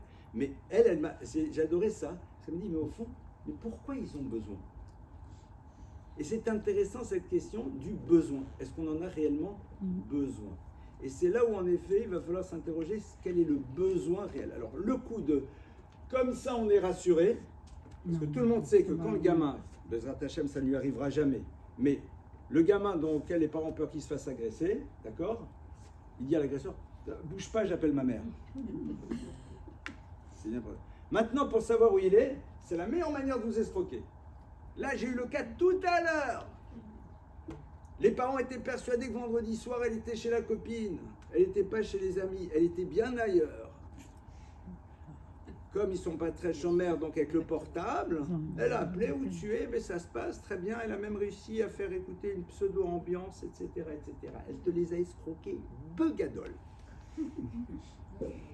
Donc déjà, ce coup-là, donc la question est, Quel est le besoin? Et c'est fonction de ça que vous allez pouvoir le donner. Est-ce que tu en as besoin? Maintenant, tu as besoin de téléphoner à tes copines, mais tiens, prends mon portable. C'est pas le téléphone, ça leur suffit plus. Pourquoi? Ah, bah, c'est ça, Et on est où, nous, les parents? Qu'est-ce qu'on fait? On s'en occupe ou pas? Reculer Mais pour mieux attendez, sauter. essayons d'imaginer. Attendez, je vais vous dire un truc qui va vous faire marrer, mais qui est vrai. Quand il y a eu la grande grève de l'ORTF, il y a 30 ans, 9 mois après, il y avait un baby-boom. Ah oui, c'est vrai. Authentique. C'est vrai. Ça veut dire quoi? Ça veut dire que tout simplement, quand il n'y a pas de temps, il faut savoir à quoi on va utiliser notre temps. Essayons d'imaginer un truc tout simple. Il va y avoir maintenant une déconnexion d'Internet, sauf pour les trucs super importants, la banque, Uber et les petits trucs techniques. D'accord? Donc vous n'êtes pas sans arrêt sur votre compte en banque ou en train de commander des Uber. On fait quoi? Les enfants sont à la maison, il est 17h. On est là. On fait quoi? On est dimanche matin. On fait quoi? Et c'est là où c'est passionnant. Parce que les enfants, ils vont adorer. Mais il va falloir être proactif. Et je ne condamne pas les parents. Parce que quand tu n'as pas été habitué, Oui, pour nous, c'est ben facile. c'est un ridouche. Quand en vacances, tu as pris l'habitude de te lever le matin, à l'heure à laquelle tu es, tu sais que les enfants ils vont se lever, de toute façon, ils vont avoir leurs écrans. Je ne condamne surtout pas, parents non coupables, hein, il ne faut surtout pas entendre ici, c'est pas bien. Mais si c'est un peu dans l'air du temps et qu'on ne voit pas vraiment où est le problème, et ce que je pense, on ne voit pas, mais ça va, c'est bon, et c'est vrai. Ben, on s'est habitué. Et il y a quelque chose à réinscrire maintenant. Donc c'est pour ça que je ne peux pas te donner d'âge, mais ce qui est sûr, c'est que essayons d'imaginer que 2 heures par jour, il y a une panne de courant. Qu'est-ce qu'on fait avec eux? Exact. Et step by step. Et après, quand on leur en donne, grand principe, tu as le droit de l'avoir le soir pendant 1 heure. Et vous faites ce qu'on appelle un choix fermé. Et tu décides quand. Et quoi? Quand? Non. Quoi? Non, Vous quoi. avez les fils. Ouais. Tu décides quand. C'est-à-dire, c'est un choix fermé. Comme quand vous amenez une demoiselle s'acheter sa robe quand elle a 8 ans ou 10 ans. Vous lui faites un choix fermé. Tu peux choisir entre celle-ci ou celle-là. Elle voudra toujours l'autre. Ça, c'est normal. Mais choix fermé. Posez. Ils vont râler. Et vous allez dire, je comprends, mais c'est comme ça. Je comprends, mais c'est comme ça. Comme un vendeur. Il a un seul discours. Et il lâche pas. Et il lâche pas. Excusez-moi, quand on a des jeunes adultes à la maison, passé 18 ans, c'est quand même difficile parce que c'est des majeurs. Mais je sais Donc même le s'ils sont... rétropédalage, je peux bien l'entendre pour plus petits, mais passer 18 ans. Alors on c'est prend le temps difficile. d'en parler. On prend le On temps d'en ouvre le parler sujet. et on leur dit d'après vous pourquoi ça nous pose un problème. Mm. Et on ouvre et on réfléchit et on leur fait lire aussi les statistiques. Bon, on a tous eu 18 ans, on a tous pensé qu'on avait tout compris à la vie, que nos parents n'avaient rien compris. Oui, Bon, nous ben, on sait qu'ils n'ont pas compris, mais ils vous argumentent, enfin ils mettent en avant leur âge. On est adulte. Oui, c'est vrai. C'est bien pour ça que je parlais avec toi en tant qu'adulte. Mm. Exactement. On C'est aurait pour dû ça les que je te emmener. donne des éléments de réflexion. Moi, stagiaire du là, je ne veux pas, il y a un grand principe au niveau des enfants sur le passage là. Je ne veux pas qu'un jour tu me dises pourquoi tu ne m'as pas dit. Ah oui, c'est ça. Je ne veux pas qu'un jour tu me dises pourquoi tu m'as pas dit que commencer à fumer des cigarettes aromatisées, c'était pas top. Donc je me dois de te le dire. Je veux pas que tu me dises un jour pourquoi tu m'as pas dit que les garçons qui te font la sérénade en si, c'est parce qu'ils veulent commencer par la fin FIN et FAIM en même temps. D'accord? Je pars. Donc je te le dis. Après, tu es majeur. Mais moi, ma responsabilité, c'est de te dire les choses. Comment, de quelle manière, après, c'est l'éducation. Voilà. Moi, en tout cas, je ne peux pas ne pas te dire. Et après, les règles de la maison minimales. Que je te demande de respecter. On est dans un lieu et ça fait partie des fondements. Autre question? Oui. Alors, c'est pas vraiment une question, mais plutôt un résumé. Si on revient sur le thème du cours qui était couple et éducation old school, couple et éducation 2.0, à chaque époque, le couple a eu ses enjeux, ses problématiques. Elles évoluent avec le temps, mais si on remet les choses à l'époque, c'était difficile pour les personnes de l'époque avec leurs problèmes. Il en allait de même avec l'éducation. Je pense que nos parents, nos grands-parents, à certains moments se sont assis, se sont dit mais qu'est-ce qu'on va faire, et je m'attendais pas à ça, etc. Bon, ça prend diverses formes avec les différentes époques. Mais si on devait synthétiser tout ça, quelles sont les choses, on va dire, quelles sont les valeurs old school qui s'inscrivent dans la continuité et sur quoi on peut s'autoriser, peut-être pas un twist, mais une adaptation nécessaire parce que l'époque demande cela inévitablement. Je peux répondre un petit peu. Un C'est instant. Rav Lemel, que j'ai travaillé avec lui pendant des années, pendant 14 ans, et sa réponse était quoi? Toute simple. Un regard bienveillant et beaucoup d'amour. Voilà sa réponse. C'était sur ça. Maintenant, sur Le problème, quand on parle maintenant de twister et d'évolution au niveau de l'éducation, c'est sûr certain que on a des valeurs qui avancent et il y a eu toujours des challenges. Par contre, ce que je me demande, c'est est-ce que je voudrais rebondir sur une petite idée qui a été dite tout à l'heure par rapport au fait que l'enfant a roulé. Est-ce qu'on comprend réellement l'enjeu? Parce qu'à un moment, il y avait peut-être une évolution, il y a eu des changements, il y avait tout ce qu'on veut, mais on avait encore une certaine forme de mainmise. Alors qu'aujourd'hui, j'ai l'impression qu'on perd réellement la mainmise sur ce qui est en train de se jouer. Par rapport à l'enfant qui effectivement est en train de rouler complètement ses parents, ça me faisait rire dans certaines situations, les parents qui étaient persuadés qu'ils ont installé ce qu'il faut pour les enfants, mais les enfants savent le désinstaller, le réinstaller, le remettre sans faire. Pourquoi? Parce qu'ils ont grandi avec. Et puisqu'ils ont grandi avec, automatiquement, ils vont avoir plus de facilité et plus de finesse. Est-ce que ça veut dire pour autant qu'on a besoin d'avoir des idées qui sont obligatoirement figées et donc on se dit on va vivre comme dans les années 60? Peut-être pas. Mais parallèlement à cela, moi je suis souvent très prudent dans les choses sur lesquelles je me permets de dire qu'est-ce que ça va donner par la suite. Est-ce que réellement je suis en train de tenir tous les éléments pour pouvoir être certain de ce que ça va donner? Aujourd'hui, vous le voyez, quand on va parler du problème des genres et autres, il n'y a aucun problème qu'un enfant soit éduqué, et à Tel Aviv, bienvenue, quand on y habite.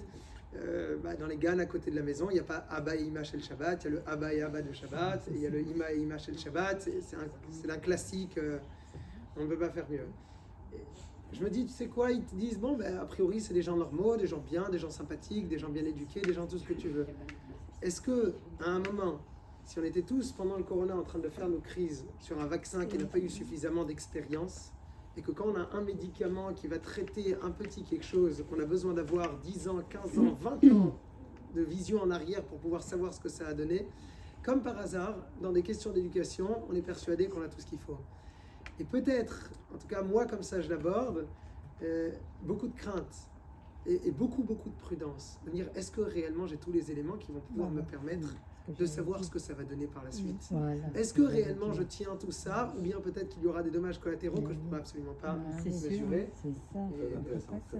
Donc ce qui reste valable, c'est ce qu'on connaît je déjà. je trouve en tout cas ce que je viens d'entendre, surtout par rapport au corona, c'est un exemple remarquable. C'est vrai que les gens se sont fait des stress, alors que là, on fait un open bar sur des nouvelles théories, et on y va, et salut tout le monde. Et qu'en Californie, aujourd'hui, les enfants reçoivent à partir de 12 ans une lettre dans laquelle on leur dit qu'ils n'ont pas besoin d'en parler à papa et maman et qu'ils peuvent en effet aujourd'hui s'interroger sur le genre qui est le leur. C'est du réel aujourd'hui. Moi je trouve que je le garderai, cet exemple est remarquable. Si on compare. Mais ça c'est, je vais répondre à ta question dans un instant. Aujourd'hui c'est très intéressant quand on lit les théories. C'est qu'il y a des grandes théories sur laisser les enfants faire leurs expériences. Alors Germain donne l'exemple suivant. Il est là, tu veux fermer la porte, la fenêtre, il fait froid, il dit non, j'ai pas froid, mais tu vas prendre froid. Non, voilà. Mais tu lui laisses. Tu le laisses, tant pis, il aura une angine. Alors la personne, il y a un bonhomme, il dit ouais, c'est très important, vous le laissez, l'ouverture, le truc. Je dis oh, aucun problème. Je peux vous poser une autre question? On est devant le Hayalon, au feu vert. Il veut traverser. Tu lui laisses faire son expérience? Si tu lui laisses, t'es un fou. Donc c'est intéressant de voir l'absence de réflexion. Les gens, on est là, on dit ah oui, c'est vrai, il faut laisser l'enfant faire l'expérience. Mais t'es dingue.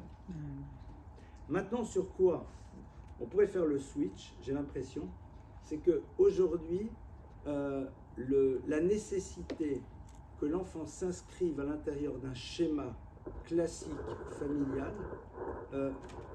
on peut peut-être en effet un peu plus bouger là-dessus, parce qu'il faut que l'enfant puisse exprimer son besoin d'identité différente, de singularité, à travers quelque chose d'autre. Donc beaucoup plus les aider à travailler sur leur singularité pour qu'ils ne deviennent pas singuliers en disant je m'appelle mademoiselle alors que je me suis monsieur ou autre chose.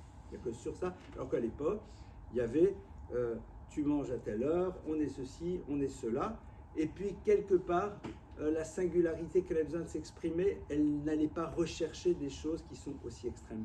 Donc sur ça, aujourd'hui, en effet, et aussi sur, non pas le rapport à la sanction, mais sur la notion d'apprendre à avoir une exigence par rapport à soi-même. Cette chose-là va prendre beaucoup plus de temps à installer aujourd'hui qu'à une époque. Pourquoi ? Parce que nos enfants vivent dans un monde dans lequel les adultes ont très peu d'exigences par rapport à eux-mêmes. Et de respect. Très peu d'exigences. Qu'est-ce que j'attends de moi ? Qu'est-ce que j'exige de moi ? Et comme c'est beaucoup moins dans l'air du temps, donc sur ça, en effet, à mon sens en tout cas, aujourd'hui, on est obligé d'être beaucoup plus light parce qu'ils n'ont pas autour de cela et ça va leur paraître comme étant colossal. Donc évidemment à nous en tant que parents de réinstaller ça par rapport à nous et à partir de cela, par la suite, d'essayer de leur faire passer. Et je crois que c'est peut-être sur ces points-là, on doit être... Ravolve expliquait et dit que, il le disait il y a 40 ans déjà, que la génération d'avant, on pouvait à un moment créer des exigences et remettre les gens face à eux-mêmes. Attends, tu te moques de qui là ? À qui tu racontes des histoires ? Ouais, c'est compliqué, tu comprends. Aujourd'hui, les jeunes sont moins construits intérieurement pour qu'on les remette face à eux-mêmes. Donc on est obligé d'utiliser d'autres méthodes et ne pas se sentir obligé de valider des méthodes que nos parents ont eues vis-à-vis de nous en les reproduisant par rapport à nos propres enfants. Mais ce qui est sûr, c'est de ne pas perdre l'idée de l'objectif, mais peut-être d'y accéder de manière différente, parce qu'ils ne sont pas suffisamment... nous, aller à l'école... Attendez, moi je vois les gamins, les gosses qui vont à la fac, ils vont en Uber. Mais c'est quoi cette histoire de... Je suis à la fac, je vais en Uber, avec la carte de papa et maman. Je prends le métro comme tout le monde, tu fais 1 heure de truc et Mazal Tov. C'est pas le même truc, il y a quand même une démocratisation des moyens de transport. Mais non, mais c'est la facilité. Mais marche, Mais bouge. même au restaurant, je veux dire, on vit dans une génération où on mange. Mais justement, mais bouge, marche. Avant, ça, c'est un switch. Mais attendez, mais moi l'autre jour j'arrive chez des gens, ils rentrent à la maison, on a faim, etc. Le père qui leur file le truc, tac, tac, tac, le truc qui arrive. Mais non, tu prends un œuf, tu casses un œuf, tu fais un truc, tu fais un machin, tu coupes des tomates. Mon fils il va en taxi pour aller. T'as le droit de le faire quand même. Pour la Et c'est pas genre, ça se fait pas, chas shalom, c'est la source, c'est pas cachère. Je dis pas que ceux qui le font, c'est des gens pas bien, mais à quel moment tu vas lui apprendre ? À quel moment tu vas lui apprendre ? Et il va tirer un véritable profit. Et puis par la suite, tu lui diras, par contre, les pizzas qu'on n'a pas commandées, je te les mets à ton crédit pour t'acheter un truc sympa qui te plaira. Là, vous allez voir, ça va changer. Parce que nous, le grand problème, c'est quoi ? C'est que l'on dit, ça va, c'est pas grave, ça va, c'est pas grave, ça va, c'est pas grave. Et puis après, rendez-vous dans 10 ans. C'est ça la difficulté. C'est que c'est pas grave, c'est pas interdit, c'est pas catastrophique. Tout va bien. Mais c'est un état d'esprit qui se met en place. Et que je vois sur quoi, et on revient au début du cours, sur la problématique des jeunes couples. Si c'est trop compliqué, on se lève et on part. Et on le voit. Mais, et je redis, parents non coupables. Surtout, que le temps que tu as gagné en te faisant livrer ta pizza, t'en as fait quoi ? Tu t'es pas assis avec lui à lire un livre. Donc continuez à commander les pizzas et les sushis, faites-vous plaisir. Mais juste prenons le temps de réfléchir. Que de temps à autre, il faut peut-être leur rappeler qu'il y a une autre manière de faire les choses. Les pâtisseries sont géniales. Mais de temps à autre, Faire des gâteaux, bien sûr. on le fait ensemble. Ouais. Et on le produit. Et on est fiers. Et on est content. Mais c'est pas du tout au tout. Mais réinstaller certaines choses qui leur donneront des... C'est vrai. des bases. Bravo. Merci pour votre écoute. Merci à vous.